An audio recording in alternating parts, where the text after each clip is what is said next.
Howdy, y'all. Oh. Welcome to Florida's #1 hockey podcast, The Cats and Bolts.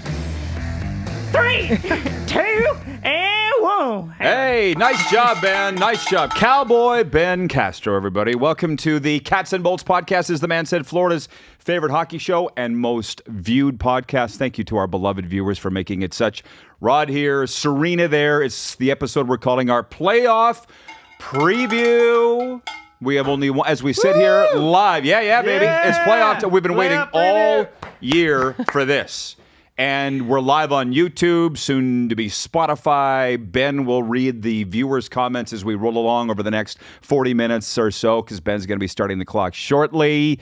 And yeah, I'll tell you that we're brought to you by Beach House Pompano and Boresco, our two longtime sponsors of the Cats and Bolts podcast. And Sarina, I guess before we get into the viewer questions and all the rest, about how long ago did you realize that it was going to be the Cats and the Bolts meeting in the playoffs? Not very long. I still thought there was going to be some movement going on there. And then it kind of got to the point where, I don't know, less than 2 weeks ago, I would say, I was like, it could actually happen. Because look at last year. Everybody's like, Toronto and Florida are going to play in the first round. And then we were all watching all those games at night, and it was like Boston won and Buffalo won, and they beat Ottawa and whatever, and all of a sudden it changed everything. Mm-hmm. So yeah, I had a feeling probably maybe a week ago that it was like, wow, this could actually be happening. Yeah, it's about when, well, we didn't know where people were going to line up for a second or third, right? That is a thing. So I guess here are the playoff matchups, everybody, before we get to your live questions. And we've got a ton. I appreciate those that did respond on Instagram with your own predetermined questions. We're going to get to those. But in the Eastern Conference, it's Toronto versus Ottawa. They're calling it the Battle of Ontario. In Florida, Florida versus Tampa Bay, it's the Battle of Florida. New Jersey versus Carolina, which we've known for like a month that was going to be a thing. Tonight, we'll find out potentially who Washington will play. It's going to be either Montreal or Columbus. And in the West, Winnipeg versus St. Louis. Vegas versus Minnesota. Dallas against Colorado. And the Edmonton Oilers against the Los Angeles Kings. And since you showed up wearing Oiler gear today, do you want to spend a second on that? We're going to go around all of them, but how are you feeling? I always hate to use injuries as an excuse, and that is not the case here. But the Oilers are probably the most banged up team that I've seen heading into the playoffs in a long time. Ekholm is going to be out for at least the first season, barring the Oilers move past that. First series. You know, McDavid's going to be healthy. Draisaitl, maybe, but there's a lot of guys. Kane's a maybe. Let's remember, they've played the entire year without Evander Kane. There's just been a lot of guys so we'll see. Edmonton has the better team. They're a more talented team, but I'll never count the Kings out. You know, I'll never bet against my Oilers, but I'm not 100% confident that the Oilers would win this series. No doubt. Last year, I was more confident that the Oilers were going to win. This year, not so much. Yeah, people are, with Oiler fan, they're concerned. They're not 100% healthy, as she just said, going in. So we'll see. But the playoffs are a new season, and anything can happen. Okay, well, we're ready to go with, this is a Florida hockey show, Florida's most viewed hockey show. And Marie and Maddie wrote in with the same question. They've said, Battle of Florida. It's what we all want to know. How many games is this thing going to go? Will we see any overtime? And who will be the winner?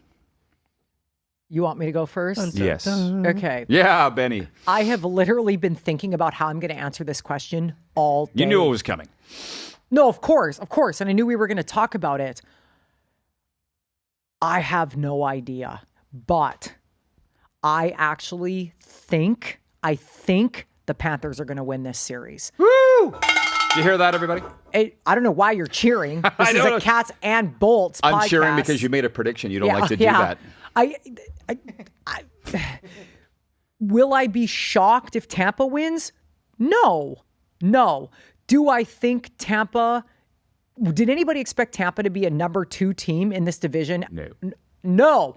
I mean, I was the only one really that gave them any chance of even making the friggin' playoffs. But I feel like the Panthers have a little bit more ability to come out and play a style of game that can beat Tampa. It's not going to come down to goaltending, I think, as much people might think, because you got two of the top goaltenders in the world. Vasilevsky was voted by the players as the number one goaltender in the league. And I can't disagree with that. A good Vasilevsky will beat anybody on any day, but a good Bobrovsky, we've seen what he can do. So I don't think either goaltender is going to have necessarily a bad game. They'll have some good games, there's no question. So I think that's going to be steady. Defense, I got to give the edge to Tampa. I just feel like they just have a little stronger, although nobody gave the Panthers defense at the start of this year any credit, because rightfully so, right? They lost a lot of players, but I think it's been okay. I think up front, it's going to come down to maybe some guys. A guy like Barkov is always going to make a difference. We saw a pass he made to Reinhart the other night that it was like, even in a loss, Barkov is still making waves, but it's going to, in my opinion, it's going to come down to the guys like the Nick Pauls on Tampa. That's what it's going to be. It's going to be the Nick Paul guys. Nick Paul can come out and play in the playoffs. It's going to be the Hagels. It's going to be all those guys for Tampa that are going to make the difference. Depending on, we saw Nico Sturm the other night for Florida. Is he going to make a difference? I'm not really sure. But I think the coaching, it's not going to be about coaching, but I still really think that the Panthers are going to win this series. You would know this because you played it in your gym classes forever. Who's saying jump around? House of Pain. Jump around. This show could be brought to you by House of Pain, because we're going to jump around a lot. Because if we want to jump to the matchups, which you kind of did, and I don't shy away from that, you know, I like to look at, you've been around me long enough to know how we do it. Goaltending, defense, forwards, coaching, right? And then you could get really into it, special teams, blah, blah, blah.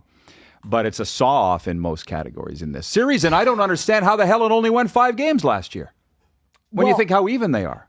I think the reason it went only 5 games last year is because I feel like the only game Tampa played really well was the third game that they played at home, like game 3 at home, the one that they won. I feel like we saw the true Tampa Bay Lightning. I really don't think that Tampa played as well. Why? Because the Panthers shut them down. I'll give the Panthers credit. They played a game that prevented Tampa from playing their game. And every game Florida lost in the playoffs last year, it was the same thing. The other team prevented them from playing their game, and vice versa. So that's the kind of team the Panthers are. They know what they need to do to beat Tampa. And essentially, it's probably going to be, let's get pucks to the net. Let's give Barkov the opportunity. That guy can make so many plays behind the goal line that most players can't make, because Barkov is strong on his skates and he's a big dude. You got a Reinhart behind the net. He's not making that same play because he's not that type of a player. So you put Barkov behind the net, depends on who he's up against. If you have a guy like Hedman on him, there's not much you can do against a Hedman, but Barkov is so strong. I've kind of enjoyed seeing what people have been saying for the last couple months about both the Panthers and the Lightning. I'm stunned that the Lightning finished ahead of them in the standings, hence they're opening at home this weekend with games 1 and 2. But we had the watch party not that long ago at the Yard House, and the nice lady that I was sitting with said the Panthers are missing their edge. They're missing their bite right now. I didn't say anything, but I'm like, yeah, that's Tkachuk.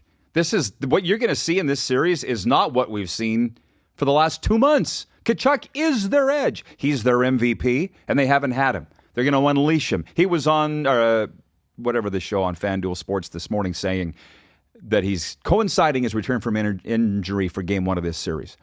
So what you've seen the last 2 months is not the real Florida Panthers. That's what I think. I agree to a certain extent, but I also feel like the Panthers are capable of winning this series even without a Tkachuk, because Tkachuk will put himself in the penalty box. Before he got injured, the refs were done with his screwing around. They finally caught on to his crap and were like, every time he did something, he would get a penalty, which is not the way it was in the past. Now, we all know the officials put the whistle away in the playoffs, but the first round, it's bing, bing, bing. The first 2-3 games, they are going to call everything. So that's what's going to happen.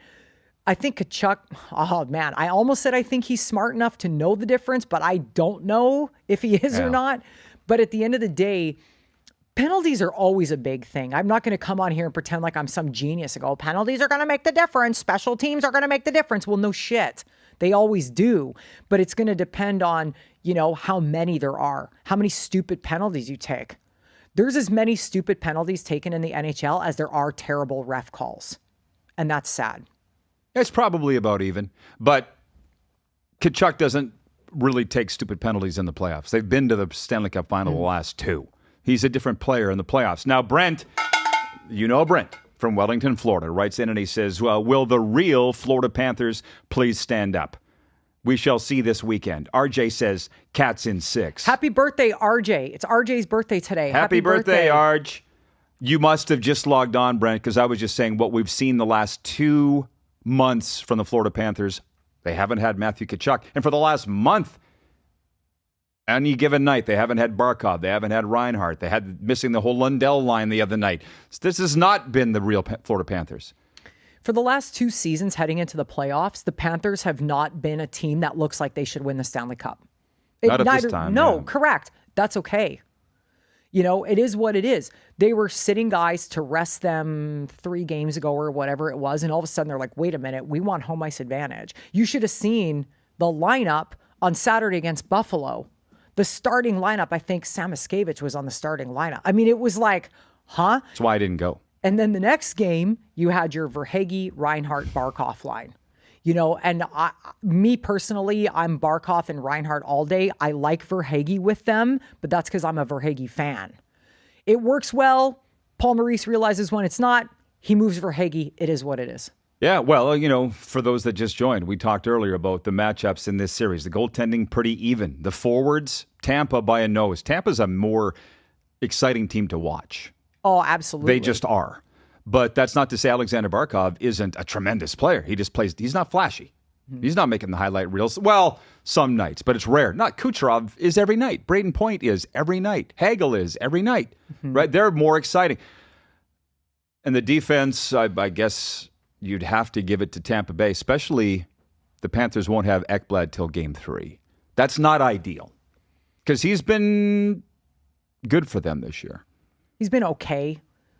I don't think that the last, 18 games that they've played without Ekblad, I don't think they've missed Ekblad. When Barkov's gone or Tkachuk's gone, like you said, they miss Tkachuk, but I don't really think, I'm just not a huge believer that Ekblad is the be-all, end-all on the point for them. But, I still feel like anytime a team has Victor Hedman on defense, I mean, it's pretty hard to, he's just so good. That's what I'm saying. Yeah. It would be a lot closer once Ekblad's in the lineup, which is game 3. Ben, can you read the comments, please? The top one and the last one, if you don't mind. Sure thing. Your namesake is the first one. So Ben Cobb says he's back. I didn't have my phone last week. That's why I missed last week's. And I met Bob and Swaggy last week. There you go. That was Benny had it in here. He says, can you guys mention a Carter Verhaeghe stopped by adaptive practice? That was last Friday night, and Ben sent me the photos of that. It was pretty cool. Very cool of Carter Verhaeghe to do that. And then for whatever reason, Ben Cobbs was downstairs after the game and got his photo with Bob, which is pretty cool. Then the second one from Brent. Yeah, Brent says, playoffs are a completely new season. No reason to panic until we are down 3-0. A little show up, go golfing. Funny, nobody last year panicked when the Panthers were down 3-0 in the Stanley Cup final until Game 7, everybody started shitting their pants. But Brent's right. And I'm just giving you shit, Brent. But it's 100% true. Like it's a whole completely start of a new season. It's like we've had Bill Lindsay in here saying, you start over and you focus on the first period of the first game. And then you get through the second period. And then you get through the third period. And then you go to the next game. What's his name? Harry Sinden said during the Summit Series. You can win, you can enjoy it, but don't gloat over it. JC checking in from Dallas. Hey, JC, welcome. Florida Panthers Fan Den, I believe, is his Instagram account. He's True World has written in. He's here in South Florida. He says, can't win a cup with one good D-man. Well, again, they got Seth Jones, who's been outstanding. Ekblad will be back come game 3. He's probably talking about Tampa. Are you talking about Tampa? Oh, they got more than one good D-man. Yeah, and it's like nobody's talking about Tampa winning the cup. We're just comparing the two teams. Check marks. They're very even. I, again, can't figure out how Tampa went down in 5 last year. They were different. team. Agreed. But this conversation would not be happening if Tampa wasn't second place. 8 months ago, we would not be having this conversation. Now everyone's going, oh, they're pretty evenly matched. 8 months ago, everybody was like, is Tampa even going to make the playoffs? I was like, guys, yes. So it's like, let's think about this. Think about where your mind was 8 months ago. You firmly believe Florida was the better team. So are they? You know, it's like, no, that's what I'm saying. It's so evenly matched. Why did everybody's mind change? Because they ended up in second place. They proved it. A few things changed. And by the way, True World says he was referring to the Lightning. You're right, in Hedman. Yeah. But at that time, the Lightning were flirting below the playoff cut line, and Vasilevsky was looking old and done. All of a sudden, he caught fire. They got Yanni Gordon Bjorkstrand at the trade deadline. It's not like it was luck. You know, Vazzy turned into the old Vazzy. Vazzy of old. Yeah. I know what you're thinking. I know. It's Don't okay. say it. We can't talk about certain things. Okay. I'll get back to you guys in a second, but we have people that were ahead of you in the queue. They had responded to our Instagram and gave us questions. Maddie wants to know, will the Battle of Florida be the most entertaining series of all the first round? To be honest, I'm kind of partial to Vegas, Minnesota, the Marc-Andre Fleury versus the Golden Knights thing. He was shown the door there after being the franchise face and the first player they took in the expansion draft. I don't even know if he's going to play or what kind of role he's going to have, but at age 40, that's pretty tantalizing to me. Toronto-Ottawa is going to be very entertaining, I think. But the Panthers Lightning have the chance to be the most entertaining. What do you think? I think if I'm going top 8 series, you're going to get Toronto and Ottawa. Well, it's hard because entertaining is like what's interesting to some people. To me, Toronto and Ottawa playing each other, those two teams absolutely friggin' despise each other. And fan bases. Right. It's not like here. It's not like Florida. They literally hate each other and would spit on each other if they had the chance. It's bad. So that one will be entertaining because the intensity will go on the ice. You have a captain like Brady Tkachuk that's going to come out pistols, guns a-blazing. He propelled his team into the playoffs, and there's no stopping them now. I think if anybody's going to get upset, it's going to be the Leafs. If Montreal ends up playing Washington, that's going to be entertaining because if Montreal gets in the playoffs, they just seem to squeak it out. Montreal plays so hard. They play so hard. In my opinion, Washington doesn't play hard. They don't really have to play the same style of game that Montreal does, but I think that'll be really entertaining. Vegas and Minnesota. Minnesota always has really entertaining first rounds. Yeah. Really. New Jersey and Carolina will probably be a sleeper, but it could be one of those ones that surprises everybody. I don't know. Same with Edmonton and LA. It's going to go either way. It's either going to be a really good series or just kind of whatever. Who knows? Toronto and Ottawa gets my vote for the most entertaining. Brent with an interesting question. He says, you think the NHL is secretly hoping for a battle of Tkachuks? Probably. I mean, you get into the things that we talk about a lot, conspiracy theories. I'd like to think that the league isn't sitting there hoping these things happen, but that's not to say that they aren't. I'd like to think they're not. Does that cross Commissioner Bettman's mind, do you think? It probably has. I think that's a great question from Brent. Yeah. It's a great thought perspective. Gary Bettman knows that one Canadian team is going to lose out of that pairing. So he's happy there. One Canadian team's going to be gone. So he doesn't care, but he probably prefers that Ottawa wins in the event that could potentially happen. I don't disagree with that. He got exactly what he wanted at the Four Nations Cup. He got a circus. Oh, yeah. He got a sideshow with those guys. That's exactly what he wanted. So he kind of got his fix, but I think it showed America, if you will, because Canadians don't care about that stuff, that these two, now everybody knows who the Tkachuk brothers are. And so I think he's going to ride on that. He rides on whatever he can. So yeah, I agree that he probably is secretly like, that would be good for the game. It's funny what she says about a Canadian team will be dumped. On my television show today, somebody was saying, well, at least we know there will be a Canadian team in round 2. They look at it the inverted way. So either Toronto or Ottawa are going to advance to round 2. I look at it as Tampa Bay, Florida. We're going to have one Florida team in round 2. I still don't like when the two teams play.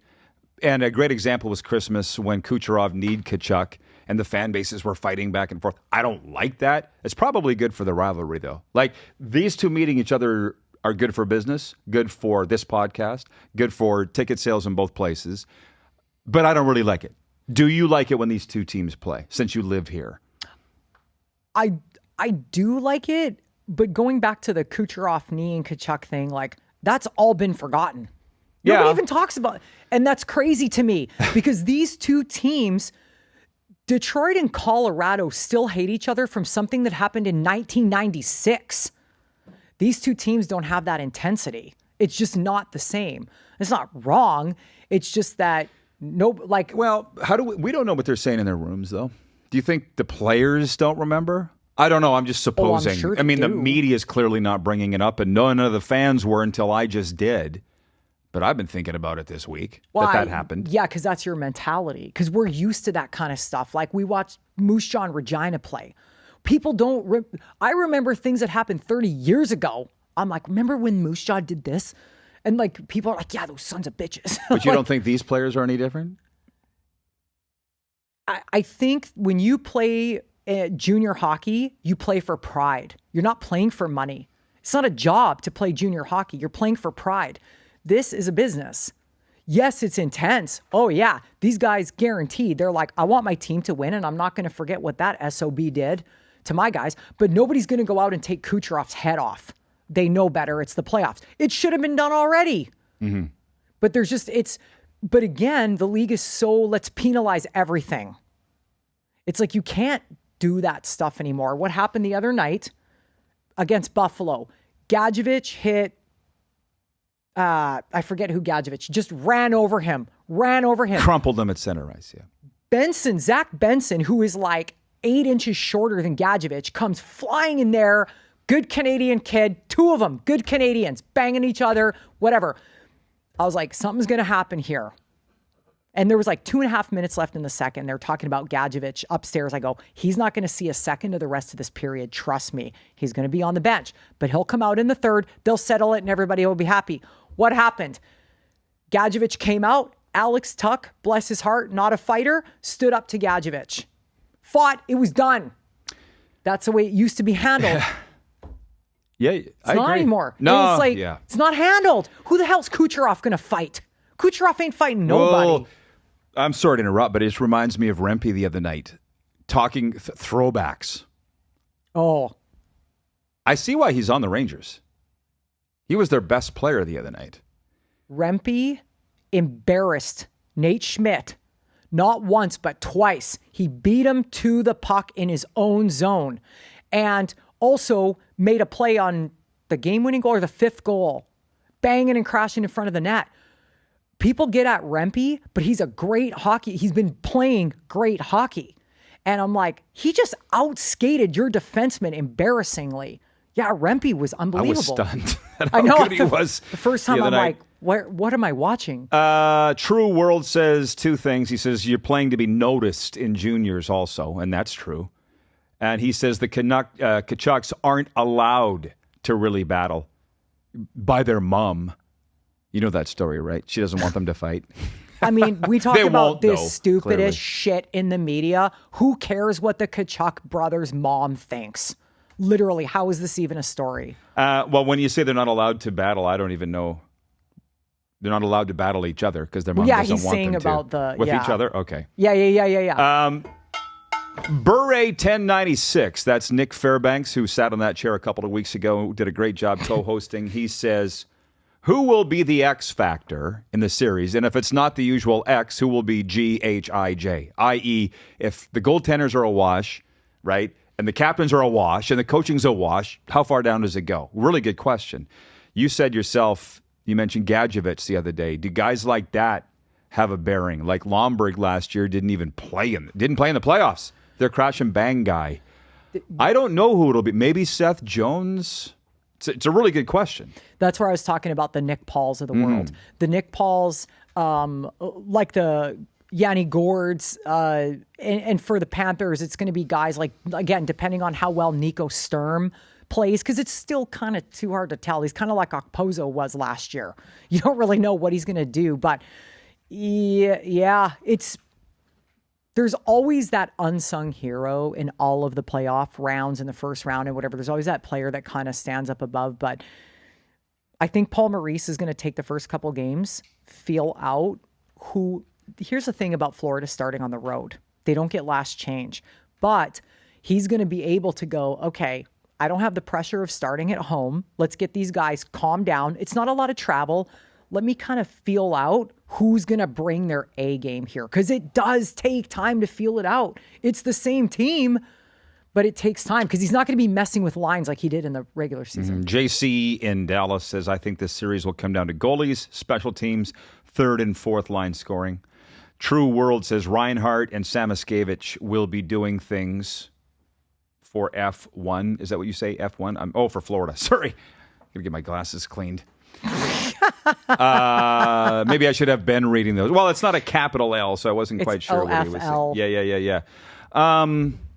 I was listening to the radio this morning, and they took 10 seconds out from talking about the Dolphins to talk about this series. It was kind of enlightening, actually. He did? Yeah. Should be ringing the bell for that. It was, I think, Tobin and Wright on WQAM. And it was actually really funny because the host said, he goes, Paul Maurice has two speeds, snap show and friendly guy.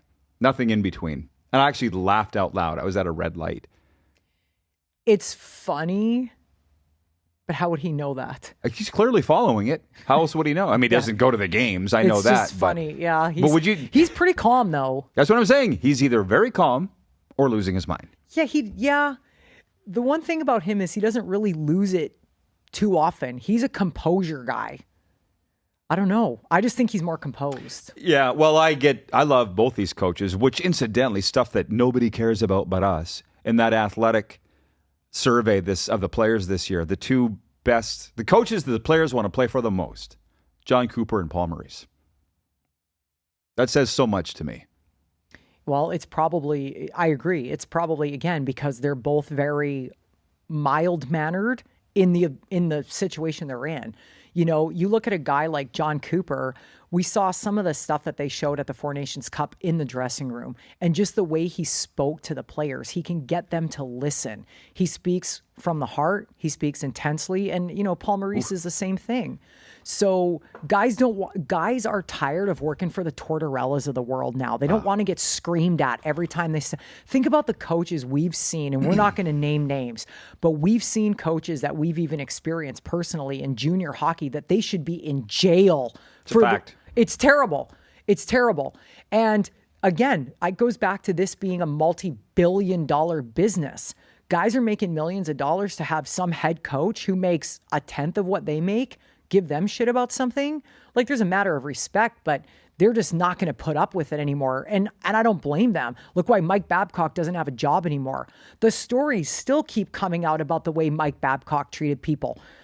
Doesn't seem to be a bad person. He's always been really good to Rod, and head games, that's all. Yeah, exactly. And that stuff has gone bye-bye. That old boys club is gone. And I was a victim of the old boys club in hockey for a while. Yeah. And it's the way it is, though. Ben asked how long we were going to go with the show this spring. And I said as long as these two teams go, but we could sit here and talk about, we could easily do a show on where the coaches are going to, coaching carousel, GMs, who's going to be fired. Because you and I agreed going home from the Ranger game the other night, they shouldn't be this bad.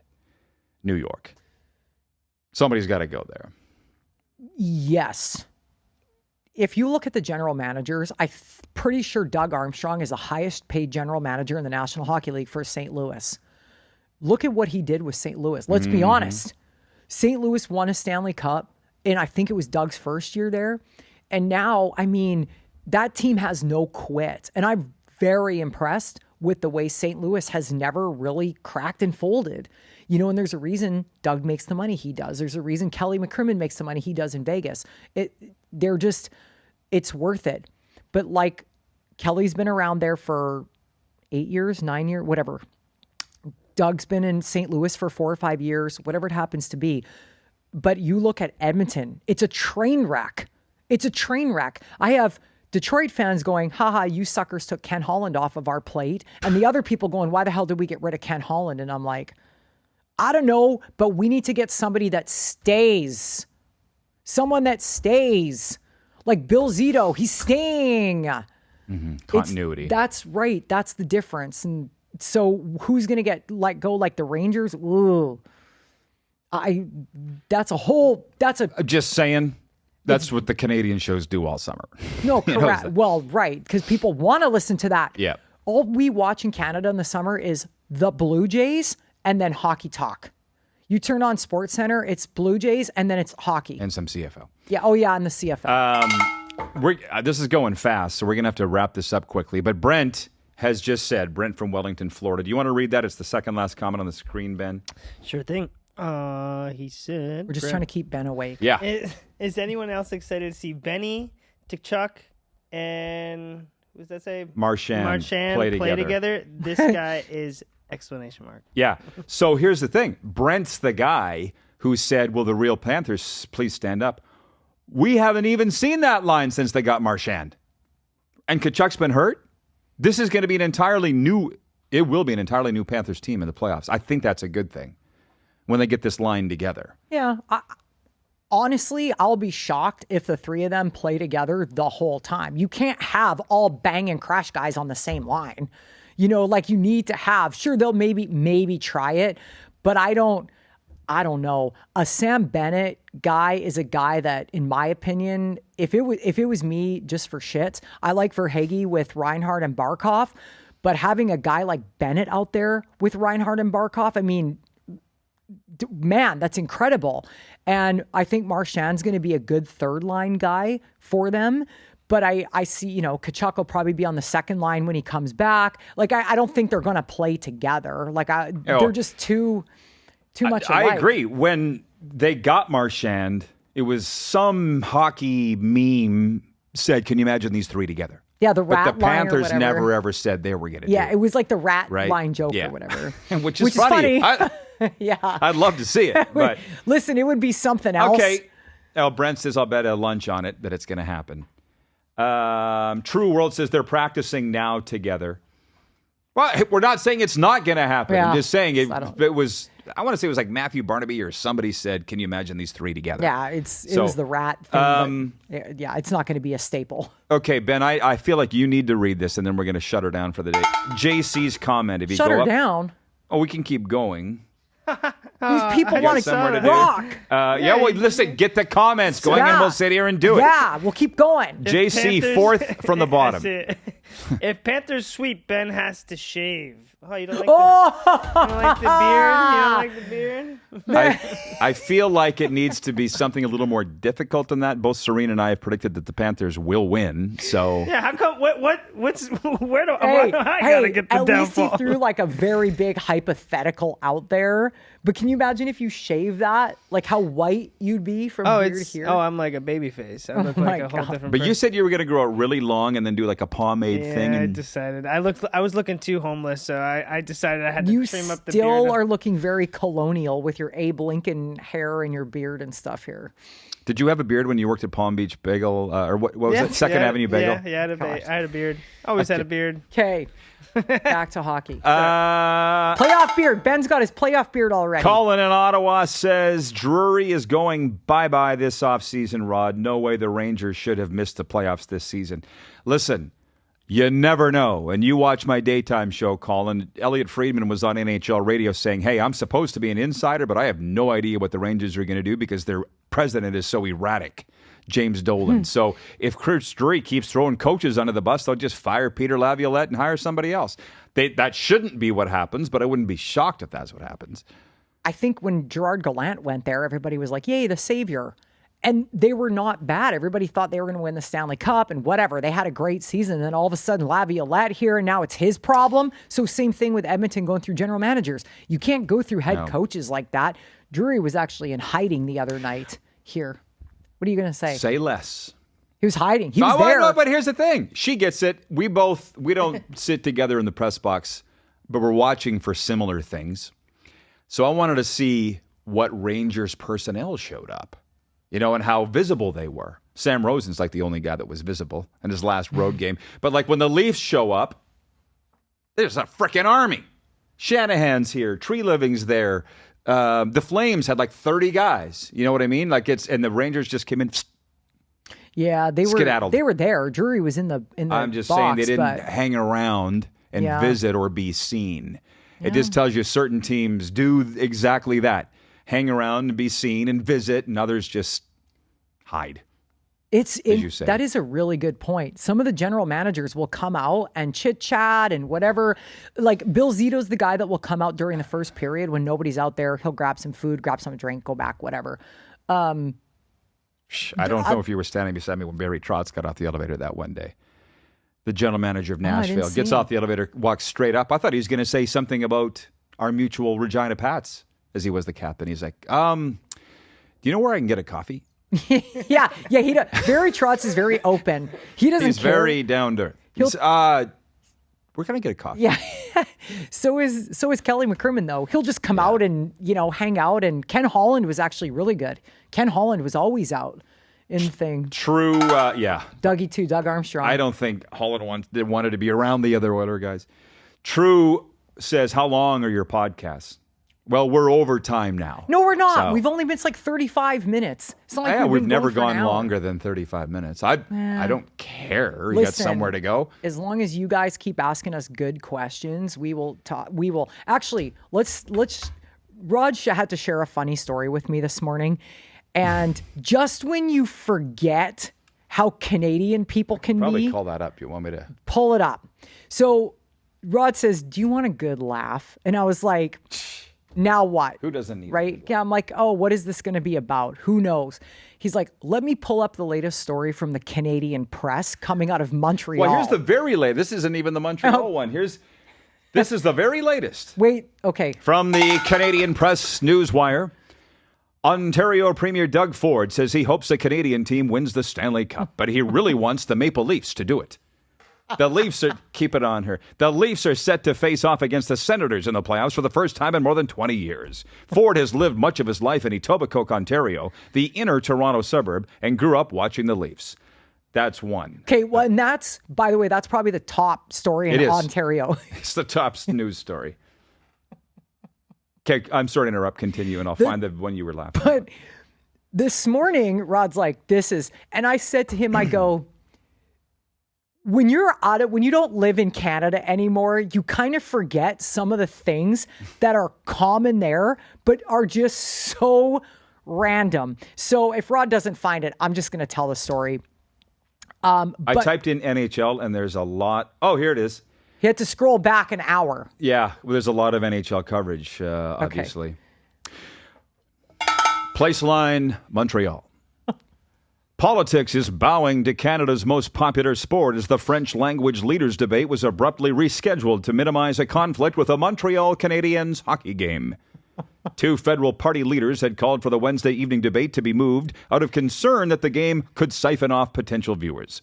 5 party leaders will debate each other twice this week, once in French and once in English, ahead of a national election set for April 28th. The televised debate will now take place 2 hours prior to the hockey game. The NHL team will face off against the Carolina Hurricanes at 7 p.m. Eastern. There is not one person in Montreal who will not be watching that hockey game tonight. They don't care if politicians are talking. And it's so funny because I was screaming when Rod told me that. But then we started talking about during COVID, only Florida and whoever could have people in the rink, right? Florida, whatever. All of a sudden, and nobody in Canada could go anywhere for a long time. 2021, yeah. The Habs make it to the Stanley Cup final. Well, we better let some all of a sudden, they figured out a way to let 10,000 people into the Bell Center. Broke every law, broke every rule, and the government went, yeah, that sounds like a great idea. That is how much hockey runs that country. And they crammed like 14,000 yeah. but said there were 10,000. We're like, there's 10,000 people in there. It's like every seat was taken. Yeah. This it's literally like the only thing, the rest of the country has to revolve around hockey. True says, how can I follow the beautiful Lightning fan who wants to keep the podcast going? What's he referring to? Who's the Lightning fan he's referring to? Did somebody write Is in he- that's a is Lightning he fan? Talking about himself? Yeah, I have no idea. What do you mean, True? Can you explain yourself a little further? Just follow Cats and Bolts. Yeah, we got it covered, man. Follow the Cats and Bolts. Let's to make it clear, I'm only picking. The reason I was surprised that you picked anybody is you don't like to do predictions. I know. And that, I feel bad that I cornered you into a prediction last year that you didn't want to make because you thought Florida was going to win, right? Last year. Yeah. And you said Tampa just for the sake of the show. We discussed it last year before the podcast, and Rod's like, somebody's got to pick Tampa. I'm like, all right, I will. I mean, realistically, Tampa could have won, right? But I was like, I have a feeling Florida's going to win. And so I can't hide behind the I don't make predictions thing the whole time because I knew this was coming. So today I was like, I just really have to go with my gut, and I really feel like Florida's going to win this series. Are we going to go through all the series or? Yeah, if you want. What do you want to do? Pick winners? Yeah. Okay. Go ahead, Ben. What? True World says, how can I follow the beautiful Lightning fan? He was referring to He's you, referring to you. Sarina. Sarina. How can he follow you? Yeah, how can he follow you? Yeah. See, we need to be putting our handles up here because on Instagram, @coach_Sarina, Sarina. Actually, we should put those on here sometime. I got but you, I anyway, got you. then he's going to hit us up. Give it a follow. There you go. Oh, and me, by the way, is @Rod Peterson. I know you're very interested in that too. True. Doesn't care. Yeah. Don't blame him. Thanks a lot. Your glasses are blue, though. Leafs, Ottawa. What's that got to do with anything? It looks like Lightning colors. And Panthers colors. Leafs, Senators. I've got Toronto to win.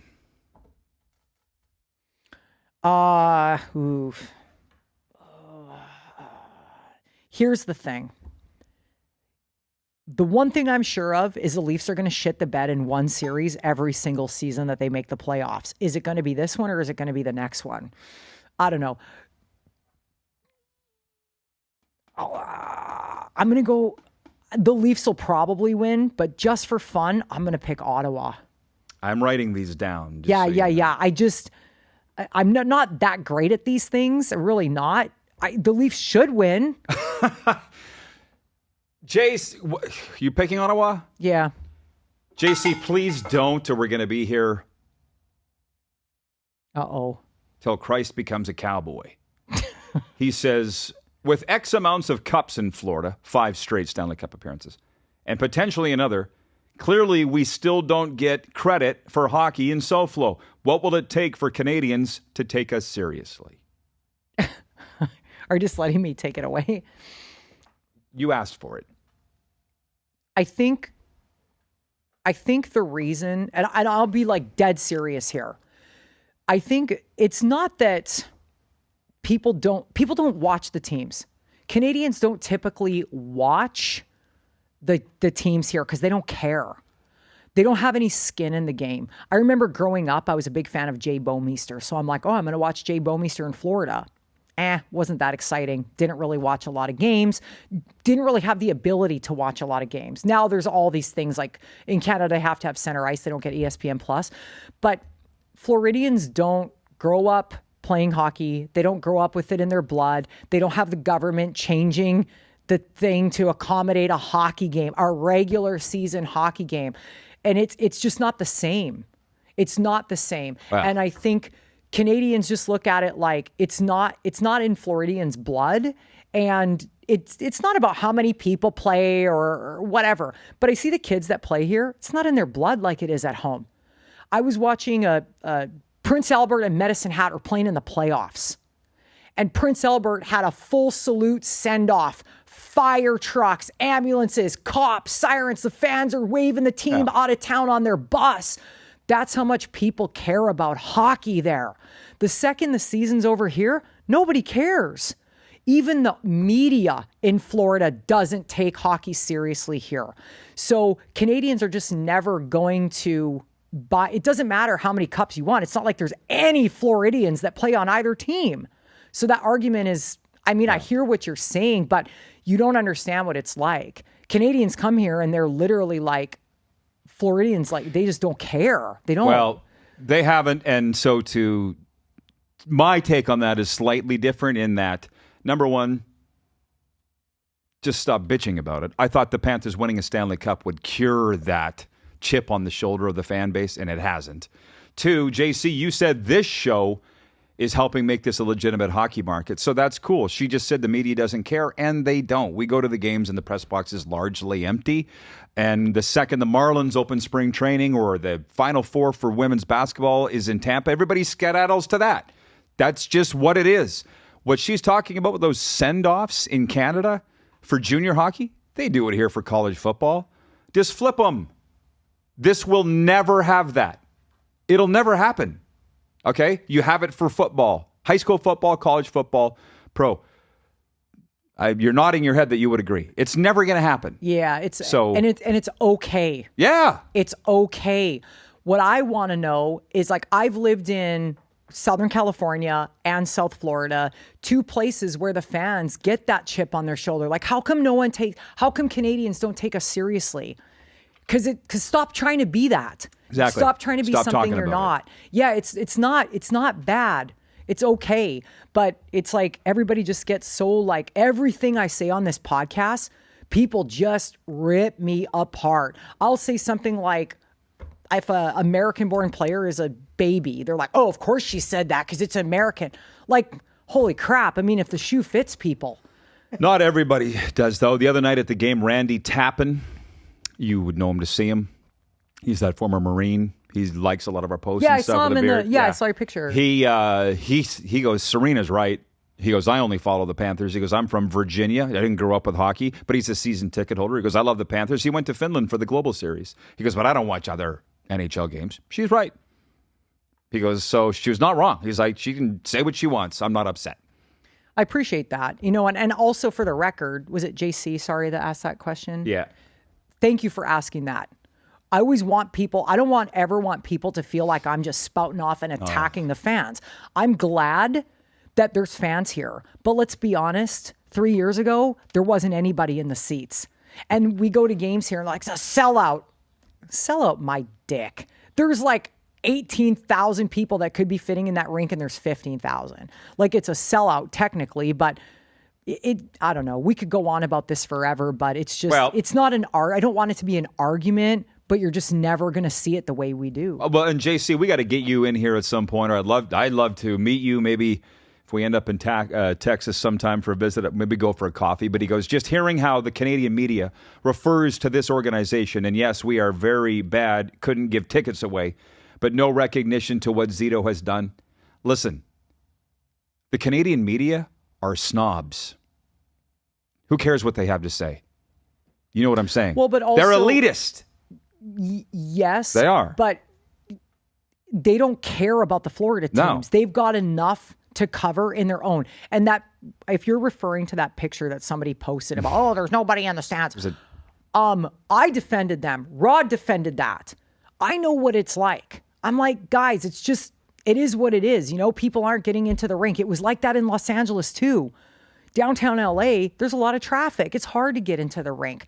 It was a Saturday. There should have been people in the rink, but it was a deliberate troll job by the reporter, correct. David Alter, who I know from the Hockey News in Toronto, trying to deliberately make Florida look bad. Look at the clock in the photo. There was 23 seconds into the first period. That was the night of the terrible traffic, that nobody could get to the rains, right? Everybody was late getting in. That's what it was. He was trying to make you look bad deliberately, so who gives a shit what he has to say? The fact that you keep wanting to be validated by the Canadian media, you're never going to be satisfied, and you're never going to be validated by the Canadian media as long as there's guys like that trying to make you look bad. Unfairly. Yeah, we were like, as soon as I saw that, I was like, whoever posted that's an idiot. Yeah, JC says makes sense. Appreciate it. And Benny Cobb says, Rod, are you coming to Adaptive Friday? Well, Benny, as I told you, I'm going to be in Delray on Friday, but if I get back in time, I will come watch your Adaptive skate, because I would love to. If Ben Cobbs doesn't start putting this on his calendar and remembering his phone, nobody's going to go to Adaptive At least, skate. yeah, exactly. Come on, Ben. Okay, thank you. JC says, great take, thank you. I just stop worrying about it and enjoy the hockey. In a lot of ways, they're jealous. There's been more cups here than in Canada in the last 30 years. Boom. They don't like that. Well, They don't. I mean, they don't, but it's not like they sit around Canada going, a Canadian team, there's been 5 Stanley Cup. Nobody cares. They only care if their team wins. I don't give a shit if a Canadian team wins, because I'm going to tell you right now, there ain't no way I want Vancouver or Calgary to win that Stanley Cup and break that curse. Yeah. Absolutely not. They talk about it every day, though. That's the thing. They're elitist. Okay, Ben, that's it. Anything you want to say to the lovelies? No, this is a great episode. Ben's like, Hope we answered a few things. thanks you guys for tuning in live. Yeah, It's thank the you. best. Appreciate you all. See you next week right here on Cats and Bolts. Thanks so much, everybody, for joining the Cats and Bolts. We had a great time with you. It was a good time. We talked about hockey. Rod and Sarina did their thing, and we'll see you next week. It sounds like you're ending a